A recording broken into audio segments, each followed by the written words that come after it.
श्री गुरुदेव दत्त. आजच्या व्हिडिओमध्ये आपण दत्त महाराजांनी केलेले 24 गुरु कोणते ते पाहणार आहोत. 1. सूर्य. ज्या प्रकारे सूर्य एकच असून वेगवेगळ्या माध्यमातून वेगवेगळ्या रूपात दिसतो, तशीच आत्मा ही एकच आहे, परंतु तिचे अनेक रूप बघायला मिळतात. तसेच सूर्य जलाचा संचय करून परोपकारार्थ त्याचा भूमीवर वर्षाव करतो, त्याप्रमाणे मनुष्याने उपयुक्त संचय करून सर्वांना त्याचा लाभ द्यावा. पृथ्वी. पृथ्वीने आम्ही सहनशीलता व परोपकाराची भावना शिकवू शकतो. पिंगला वेश्या. दत्ताने पिंगला नावाच्या वेश्याहून ही शिक्षा घेतली आहे की केवळ पैशासाठी जगू नका. धनाच्या कामनेत जेव्हा ती एक रात्री कंटाळी, तेव्हा अचानक तिच्या मनात वैराग्य आला. तेव्हा तिला जाणीव झाली की खरं सुख पैशात नाही तर परमात्म्याच्या ध्यानात आहे. तेव्हा कुठे जाऊन ती सुखाची झोप घेऊ शकली. कबूतर. देवाने जेव्हा बघितले की कबुतराचे जोडपे आपल्या मुलांना जाळ्यात अडकलेले बघून स्वतःही जाळ्यात जाऊन फसलं, तेव्हा ही शिक्षा मिळाली की अतिस्नेह दुःखाचे कारण असतं. वायू. जसे जागा चांगली असो या वाईट, वायूचे मूळ स्वरूप स्वच्छताच आहे, तसेच आमच्यासोबत चांगले लोक असो वा वाईट, आम्हाला आपला चांगुलपणा सोडायला नको. मृग. मृग आपल्या मस्तीत क्षुब्ध होऊन इतका धुंद होऊन जातो की त्याला मस्तीत तो आपले प्राण परस्वाधीन करतो. याने ही शिक्षा मिळते की कधीच मोहात अडकून बेपर्वा होऊ नये. समुद्र. समुद्राच्या लाटा निरंतर गतिशील असतात, तसे जीवनातील चढ उतार आम्हाला खुश आणि गतिशील राहायला हवे. पतंग. जसे पतंग आगीकडे आकर्षित होऊन जळून जातो, तसेच रंगरूपाचे आकर्षण आणि खोट्या मोहात अडकले न पाहिजे. हत्ती. जसं कष्टाच्या हत्तीनी सान्निध्य येण्यासाठी हत्ती विषय सुख लालसेने लुब्ध होऊन खड्ड्यात पडतो आणि सहजपणे मनुष्याच्या हातात सापडतो, त्याप्रमाणे हे शिकण्यासारखे आहे की तपस्वी पुरुषाने आणि संन्यासी स्त्रीने दूर राहिले पाहिजे. आकाश. प्रत्येक परिस्थितीत आणि काळात मोहापासून दूर राहण्याची शिक्षा आकाशाकडून मिळते. पाणी. मनुष्याने पाण्याप्रमाणे नेहमी मधुर आणि पवित्र राहावे. मधमाशी.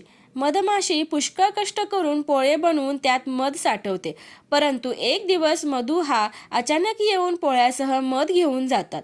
याने शिक्षा मिळते की आवश्यकतेहून अधिक संचय करणे योग्य नाही. मत्स्य. लोखंडाच्या गळाला मांस पाहून जशी मासोळी बुलल्यामुळे मांस खायले जाते आणि आपल्या प्राणास मुकते, त्याप्रमाणे आम्हाला जिवेच्या स्वादाला अधिक महत्त्व द्यायला नको. आरोग्याच्या दृष्टीने योग्य आहार घ्यावा.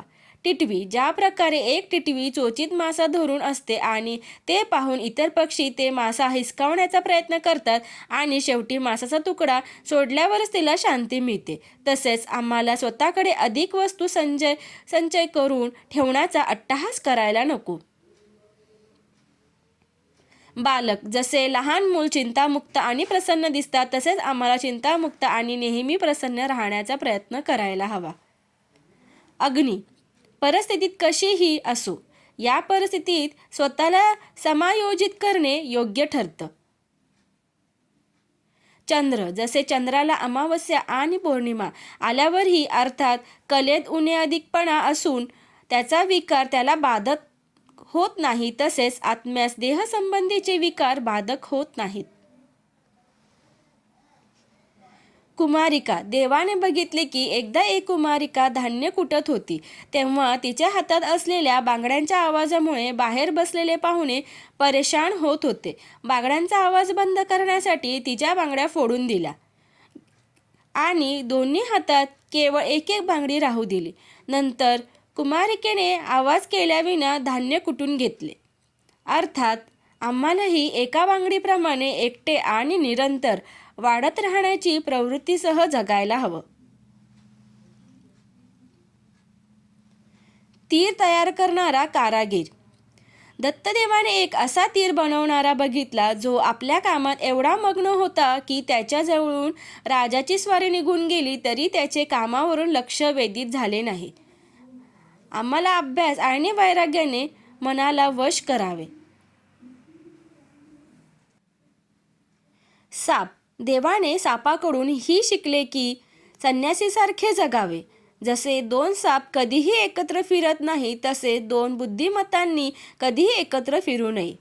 कोणत्याही एका जागेवर न थांबता इकडे तिकडे विचरण करत ज्ञानाचा प्रसार करावा. कोळी कोळी तंतूने घर बनवून त्यात क्रीडा करतो आणि त्या घरास गिळून मोकळा होतो. तसेच ईश्वर मायेने सृष्टीची रचना करतो आणि मनास येईल तेव्हा नाश करतो. अर्थातच जगातील घटनांना अधिक महत्त्व देऊ नये. भ्रमरकीट भ्रमराचे ध्यान करणारा किडा जसा स्वतः ब्रह्मपणाला पावतो, तसेच एकनिष्ठपणे परमात्म्याचे चिंतन करणारा त्याला पावतो. सूर्यविकासी कमळे सूर्य मावळताच मिटतात. अशा वेळी भ्रमर त्यावर आरूढ बसला म्हणजे कमळाच्या पोटात बंधन पावतो. यावरून विषयासक्तीने बंधन प्राप्त होते. हे जाणून विषयात आसक्ती बाळगू नये. भुंगा याकडून देवाने शिकले की जिथे सार्थक गोष्टी शिकायला मिळतील त्या तत्काळ ग्रहण कराव्या.